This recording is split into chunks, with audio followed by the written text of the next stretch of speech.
CBSE મામલે સરકારની મોટી કાર્યવાહી। સીબીએસઈના ચેરમેન અને સચિવની બદલી। ચેરમેન રાહુલ સિંહ અને સચિવ હિમાંશુ ગુપ્તાની બદલી કરી દેવામાં આવી। ઓએસએમ મામલામાં તપાસ સમિતિની રચના કરવામાં આવી છે। 1 મહિનામાં તપાસ રિપોર્ટ સોંપવાનો આદેશ થયો છે। સીબીએસઈમાં ધોરણ 12ની પરીક્ષામાં ઓન સ્ક્રીન માર્કિંગનો જે વિવાદ હતો તેના પગલે આ કાર્યવાહી થઈ છે। 1 મહિનામાં તપાસ રિપોર્ટ સોંપવાનો આદેશ થયો છે।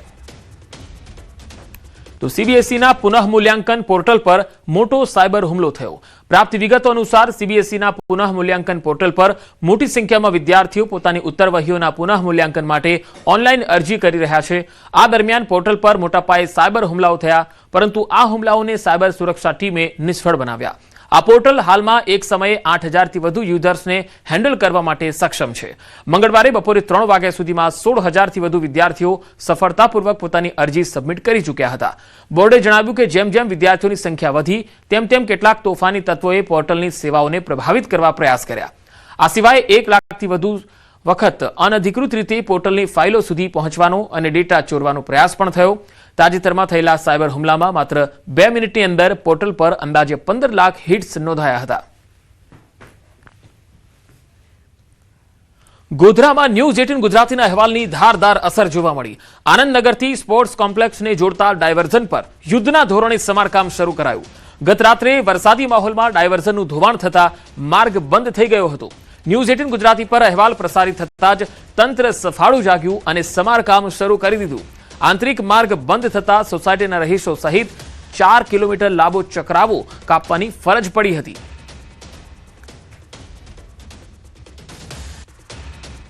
ગોધરા શહેરના આનંદનગરથી કનેલા સ્પોર્ટ્સ કોમ્પ્લેક્સનો આંતરિક મુખ્ય માર્ગ આવેલો છે, જેના ઉપર આવેલું નાળું છે।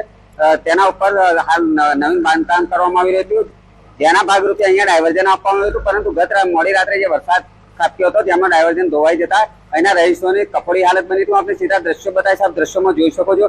આ જે નાળાની કામગીરી છે છેલ્લા 6 માસથી વિલંબથી ચાલી રહી છે અને ધીમે ચાલી રહેલી કામગીરી દરમિયાન જે ડાયવર્ઝન કોન્ટ્રાક્ટર દ્વારા બનાવવામાં હતું તે પણ તકલાદી હતું।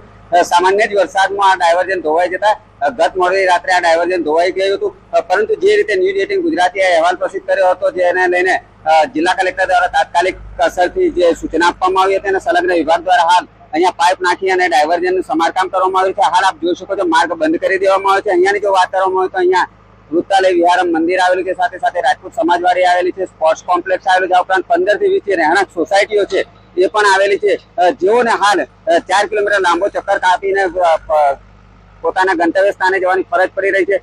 વ્યવસ્થિત રીતે જો હજી પણ સમારકામ કરવામાં આવે તો ચોમાસાની ઋતુ દરમિયાન અહીંના જે રહીશો છે, જરૂરિયાતમંદો છે, જે અવર જવર કરતા છે તેઓને આંશિક રાહત મળી શકે એમ છે। રાજેશ જોશી, ન્યૂઝ 18 ગુજરાતી, ગોધરા, પંચમહાલ। પંચમહાલમાં ટેકાના ભાવે સરકારી ખરીદીના નિયમોમાં અચાનક ફેરફાર થતા ખેડૂતો ભારે મુશ્કેલીમાં મુકાયા છે।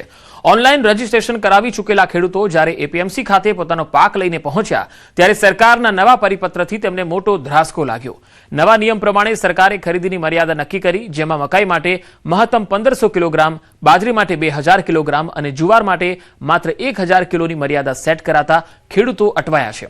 એક તરફ ખુલ્લા બજારમાં ભાવો ખૂબ નીચા હોવાથી આર્થિક ફટકો અને બીજી તરફ વરસાદી માહોલ વચ્ચે અનાજનો જથ્થો બગડવાની ચિંતા સતાવી રહી છે। ખેડૂતોમાં હાલ ભારે રોષ પણ છે। આ મર્યાદા તાકીદે હટાવવાની માંગ કરી રહ્યા છે।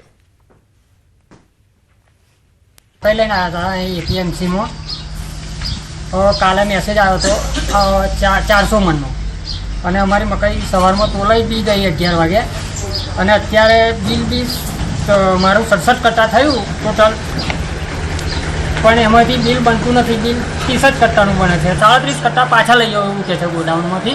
બાજરી માટે આવ્યા હતા, ગઈકાલે મેસેજ આવ્યો 16479 કિલોનો, તો મેં કીધું આજે લઈને આવો, બીજી તારીખે લઈને આવો એવું કહ્યું, તો એક ખેડૂતે 2000 કિલો જ લેવાની એવું કહે છે।